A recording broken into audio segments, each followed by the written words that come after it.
Media से बातचीत कर दी जानकारी।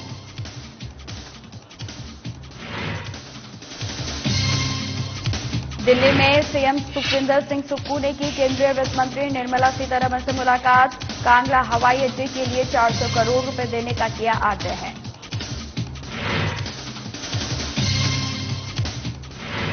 हिमाचल प्रदेश स्कूल शिक्षा बोर्ड ने लिया बड़ा फैसला। परीक्षा से वंचित हुए बच्चों को दिया दोबारा परीक्षा देने का मौका। 5 से 14 जून तक 10वीं और 12वीं की कक्षा होगी परीक्षा। शिमला में अंतर्राष्ट्रीय समर फेस्टिवल को लेकर तैयारी तेज। 1 जून से 4 जून तक किया जाएगा आयोजन। बॉलीवुड कलाकार फेस्टिवल में होंगे शामिल।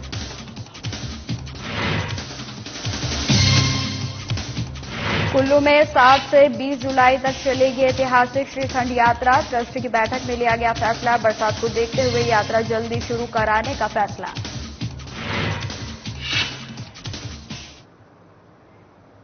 नमस्कार, स्वागत है आप सभी का हिमाचल की खबरों में। मैं आपके साथ निकिता कश्यप। बुलेटिन की शुरुआत करते हैं। खबर बिलासपुर से है, जहां सुबह से ही मौसम खराब और बारिश होने के चलते हिमाचल प्रदेश के राज्यपाल शिव प्रताप शुक्ल ने आज बिलासपुर के निर्माणाधीन 4 लेन का निरीक्षण किया।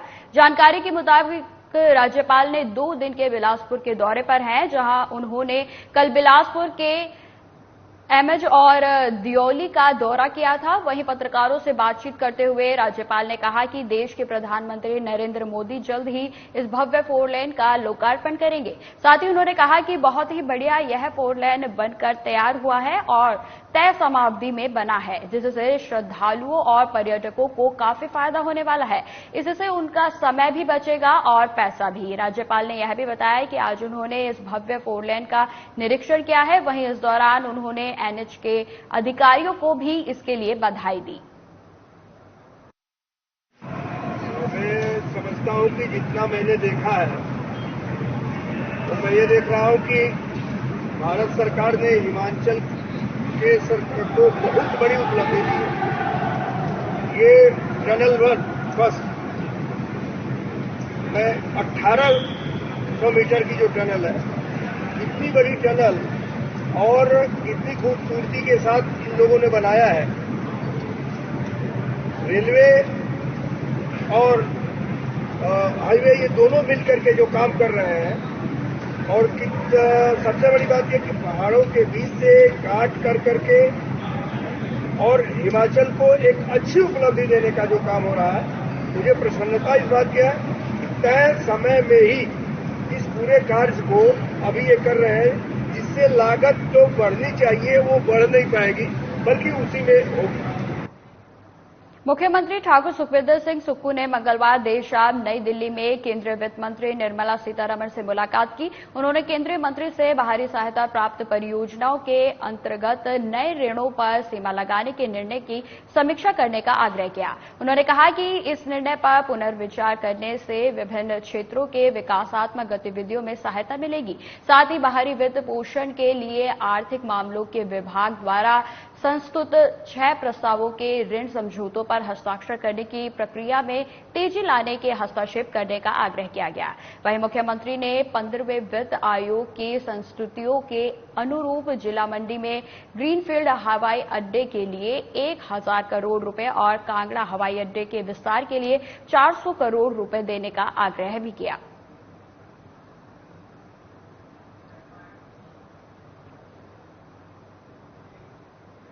तेईस जून को पूर्व मुख्यमंत्री स्वर्गीय वीरभद्र सिंह की जयंती है। इसी दिन शिमला के रिज मैदान पर प्रस्तावित उनकी प्रतिमा का शिलान्यास किया जाएगा। बता दें कि नगर निगम शिमला की बैठक में पहले ही ये प्रस्ताव पारित हो चुका है, लेकिन आज कांग्रेस शासित शिमला नगर निगम की पहली बैठक में इस मामले को दोबारा उठाया गया और 23 जून से पहले जगह चयन कर सभी औपचारिकताएं पूरी करने के निर्देश दिए गए। जहां शिमला के विधायक हरीश जनारथा ने सदन में यह मामला उठाया और कहा कि प्रतिमा लगाने के लिए मात्र जगह चाहिए, बाकी उनका सारा खर्चा दान से होगा। लोग प्रतिमा के निर्माण के लिए स्वेच्छा से दान करेंगे।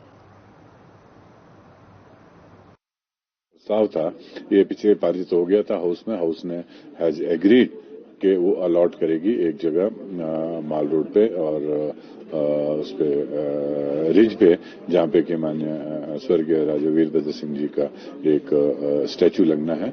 और उसका भी हमने ये सोचा है कि उसमें ना कोई बोझ वो म्यूनिसिपल कॉर्पोरेशन पे फाइनेंशियली पड़ने वाला, ना स्टेट गवर्नमेंट पे। उसमें सारा के सारा जो पैसा है वो हिमाचल की जनता खुद अपने इच्छा अनुसार देंगे और बहुत नॉमिनल सा अमाउंट है। आज पहला हाउस जो है, जो अभी कॉर्पोरेशन इलेक्शन फर्स्ट हाउस था, मेयर साहब हमारे सुरेंद्र चौहान जो मेयर हैं उनकी अध्यक्षता में पहला हाउस था, जिसको हमने भी अटेंड किया है और बड़ा अच्छा गया है। सभी ने एक दूसरे का जो है समर्थन साथ देने की बात करी है और इकट्ठे मिलके हाउस चलाना है यही। और सरकार की तरफ से हमने आश्वासन दिया है कि फंडिंग के मामले में शिमला शहर के लिए कोई कमी नहीं आएगी।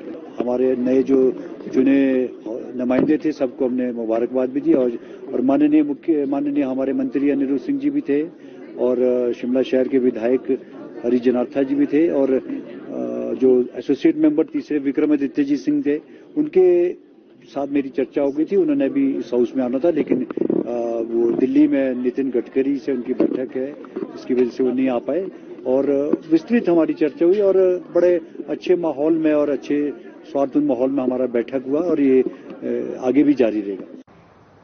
हिमाचल प्रदेश स्कूल शिक्षा बोर्ड बीमारी और अन्य कारणों से छूटे अभ्यर्थियों की अगले महीने परीक्षा लेगा। आपको बता दें कि वही विशेष अवसर के तहत उन्होंने होने वाली इस परीक्षा में 10वीं और 12वीं कक्षा के अभ्यर्थी हिस्सा ले सकेंगे। यह परीक्षाएं 5 से 14 जून तक सुबह 8:45 से दोपहर 12 बजे तक आयोजित होगी। इस पर हिमाचल प्रदेश स्कूल शिक्षा बोर्ड के सचिव डॉक्टर मेजर विशाल शर्मा ने कहा कि शिक्षा बोर्ड से बीमारी, भर्ती परीक्षा, टेस्ट सहित अन्य कारणों से कंपार्टमेंट 2 और इम्प्रूवमेंट परीक्षा देने से वंचित रहे 10वीं 12वीं के 14 अभ्यर्थियों को विशेष अवसर प्रदान किया गया है। इसके तहत 5 से 14 जून तक परीक्षाओं का आयोजन होगा। इस दौरान 10वीं कक्षा के 8 और 12वीं कक्षा के 6 अभ्यर्थियों को यह विशेष अवसर प्रदान किया गया है। शिक्षा बोर्ड के सचिव डॉक्टर मेजर विशाल शर्मा ने बताया कि विशेष अवसर के तहत सामाजिक विज्ञान, गणित, Hindi, Sanskrit, science, technology, computer science से संबंधित विशेष परीक्षाओं का आयोजन होगा। हिमाचल प्रदेश स्कूल शिक्षा बोर्ड के स्पेशल एग्जाम्स का जो संचालन है वो 5 तारीख से किया जा रहा है। इसमें हम मैट्रिक की परीक्षाएं भी कराएंगे, तो मैट्रिक की परीक्षाएं जो है वो 5 तारीख से 14 तारीख तक संचालित की जाएंगी और +2 की परीक्षाएं 5 तारीख और 6 तारीख को की जाएंगी। इसमें वो बच्चे हैं जो बच्चे किसी कारण से हमारा बोर्ड का एग्जाम देने से वंचित रह गए। कोई मेडिकल रीजन भी हो सकता है, किसी को कोई चोट लग सकती है या कहीं कोई खिलाड़ी था, कहीं ट्रेनिंग पे गया हुआ था, तो ऐसे जो लोग हैं वो रिप्रेजेंट करते हैं, उनके लिए हमने एग्जाम संचालित किया। विश्व की सबसे कठिन धार्मिक यात्राओं में शुमार श्रीखंड महादेव की यात्रा इस बार 7 जुलाई से 20 जुलाई तक होगी। आपको बता दें, वहीं बरसात को देखते हुए श्रीखंड यात्रा ट्रस्ट ने यह यात्रा जल्दी कराने का प्रस्ताव तैयार किया है। अधिकृत तौर पर देश भर के श्रद्धालु श्रीखंड महादेव के दर्शन 7 से 20 जुलाई तक कर सकेंगे। बता दें कि कुल्लू में हुई श्रीखंड यात्रा ट्रस्ट की बैठक में यह निर्णय लिया गया है। पिछले साल यह पवित्र यात्रा 11 जुलाई से शुरू हुई थी। जानकारी के अनुसार श्रीखंड यात्रा ट्रस्ट से जुड़े पदाधिकारियों और सदस्यों ने बरसात के मौसम को देखते हुए यात्रा को जुलाई के पहले सप्ताह से शुरू करने की बात रखी थी। 2 विकल्प रखते हुए 1 से 15 जुलाई या फिर 5 से 20 जुलाई तक यात्रा शुरू करने का प्रस्ताव बैठक में पहले स्थान पर शामिल किया गया। वहीं जिला उपायुक्त आशुतोष गर्ग की अध्यक्षता में हुई ट्रस्ट की बैठक में यात्रा की अवधि और तैयारियों से जुड़ी अन्य कई बिंदुओं पर विस्तार से चर्चा की गई। इस वर्ष जो हमारी श्रीखंड महादेव की यात्रा है वो कल इस यात्रा को लेकर ट्रस्ट की बैठक करी गई थी। करने के लिए हमने कुछ राशि सैंक्शन कर दी है और जो हमारे अलग अलग वहां पर जो कैंप साइट्स हैं उन कैंप साइट्स पे टेम्पररी टॉयलेट्स भी लगाए जाते हैं। तो वो टेम्पररी टॉयलेट्स जो हैं वो प्री फैब्रिकेटेड स्ट्रक्चर्स वहीं पे रखे हुए होते हैं पिछले सीजन के, उनको दोबारा से इरेक्ट किया जाएगा, दोबारा से तैयार किया जाएगा। पानी की व्यवस्था करने के लिए भी वाटर सप्लाई स्कीम की वहां आवश्यकता है जिसमें कुछ रिपेयर होनी है, उसको भी करवाया जाएगा। और यात्रा में जितने भी श्रद्धालु आना चाहते हैं तो उनसे हमारा आग्रह है कि इसके लिए एक हमारा ऑनलाइन पोर्टल है shrikhand.yatra.hp.gov.in। ये पोर्टल जो है वो पिछले साल ही हम लोगों ने इसको फंक्शनल किया था। ये पोर्टल इस बार भी चलेगा। सूचना और प्रसारण मंत्रालय मंडी में प्रतिष्ठित वार्तालाप कार्यक्रम और प्रदर्शनी में मेजबानी करने के लिए तैयार है, जहां बुधवार को मंडी की स्थानीय मंडी को सशक्त बनाना और सरकारी योजनाओं के बारे में उजागर किया गया। वहीं इस कार्यक्रम के बारे में जानकारी देते हुए पीआईबी के डिप्टी डायरेक्टर संगीता जोशी ने बताया कि स्थानीय मीडिया के सामने आने वाली चुनौतियों को दूर करने पर प्राथमिक ध्यान देने के साथ वार्तालाप कार्यक्रम आकर्षक चर्चाओं और इंटरैक्टिव सत्रों के लिए एक मंच प्रदान करेगा।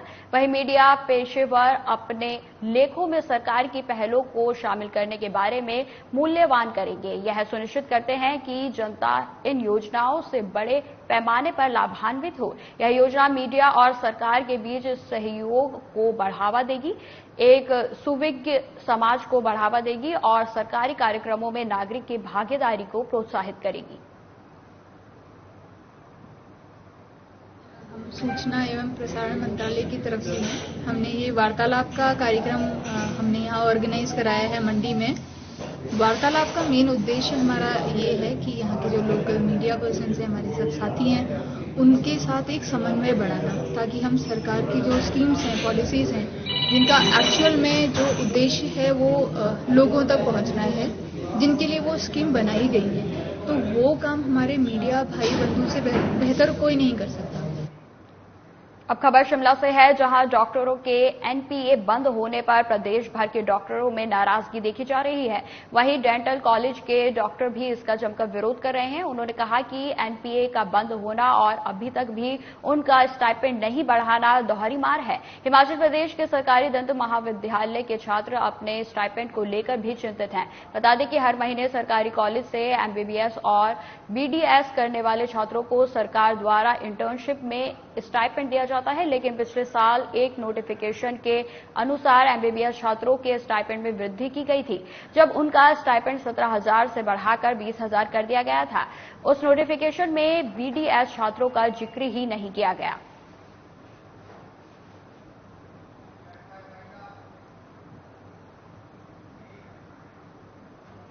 फिलहाल इस बुलेटिन में इतना ही। खबरों की और भी जानकारी के लिए बने रहें हमारे साथ। नमस्कार।